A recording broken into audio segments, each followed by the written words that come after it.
Данный сбом тестировала два наших новых изделка из коллекции Home Gnome Greenly. Тут и мама прашек за белой и светлой тканины. И тут и мама универсальный острівалець Маджев за барно и белый перелом. И мы тестировали на тепихах.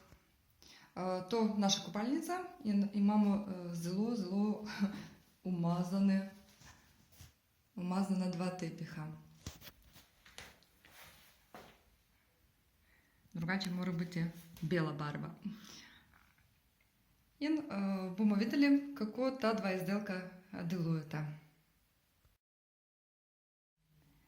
Данес наша тепиха Стаса посушила, і це вже дала в купальницю. І видите, конечно, білі барви сідай. Могуче не право світло, ампак сирис супер чисте.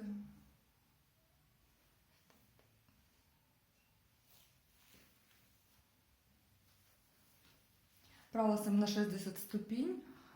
Інзиму порабила 20 грам прашка плюс 20 грам острівальця Маджев за тепіх. Кер тежик і прала всяк по себе. Съм задовольна в ячмені, како делуєте. Припоручам вам туди.